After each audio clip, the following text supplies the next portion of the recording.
Unicron is coming.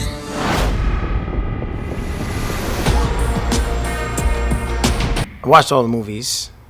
I saw all the movies. I used to watch Beast Wars, which was like one of my favorite TV shows. And when I read the script and I found out that Primal and Cheetor and all of the beasts from Beast Wars were going to be in this movie, or most of them, I was like very excited. I think it was something about these like fantastical beasts, just like being able to do these like crazy things, and like you still connecting to.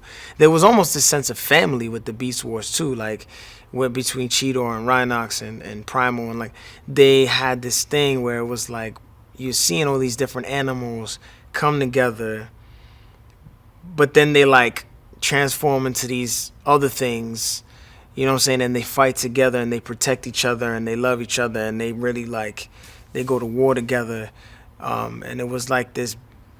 Just I think what was so cool about it was just like the kinship between them, and like, you know, and how like relatable they felt, you know, like it was crazy. Like, wow, how do I feel? Like I feel this gorilla, you know, like I feel this cheetah, you know what I'm saying?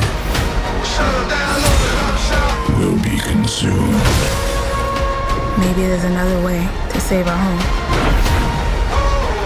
You've never faced anything like this. So I play Elena Wallace, and fun fact for all you Brooklynites, Biggie fans, Biggie's last name is Wallace. He's Christopher Wallace. So I'm really excited that we got a little Biggie up in there. Elena Wallace is her name, and she works at the museum. She's very curious. She's kind of being a bit held back by her boss, and so she takes her life into her own hands when she sees a sculpture.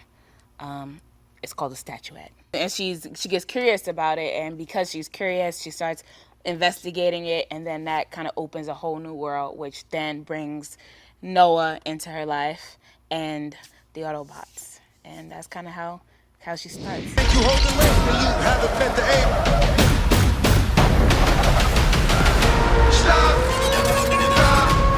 This is not our war. Optimus, we must trust each other. I was a huge fan of Transformers as a kid, so that's where it all started for me. Like my first introduction was the actual movie, the Transformers movie back in the 80s, and VHS tape. Oh my God, I remember watching it at a friend's house, and I remember just the colors drew me in. But that was like my first real intro to Transformers. And then after that, it was Rise of the Beast, which I want to say was early 2000s that I started to get into it. And I just remember the impact it had on me. It was something new and different. I remember the CGI was different, you know, in terms of a cartoon. And I was kind of like transitioning from my boy phase to my teenage years, so I kind of disappeared for a little bit.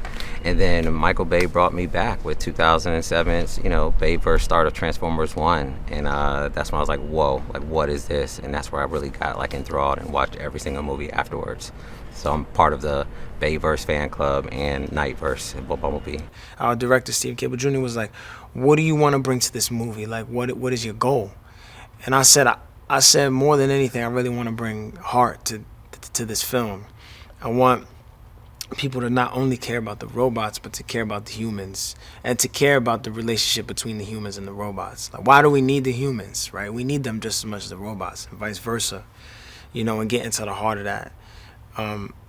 And I think that's what to me makes this piece so interesting, is like connecting these human beings to these giant, massive robot aliens, you know what I'm saying? These things that, you know, these two species that should never be connected at all, right? Like, and isn't that like a message for the world, right? Like these, like whoever you are, wherever you're from, right? Like there's a common ground. Really, when I went into this and I was like talking to Steven about this, I was like, we have to prove why we need the humans, why humans are important. It's all about humanity, you know, and all about hearts and feelings. And essentially, if you're robots, you don't really feel. So how do you get that emotion if Mirage can't cry or Eraser can't cry? You know, you get it from the people. And then when the people love something, then you love them more. When a person doesn't want something to happen to this gigantic thing that's almost indestructible, you know, you got these like little people of flesh and blood being like, no, you can't do this, you know. I like it. It's nice.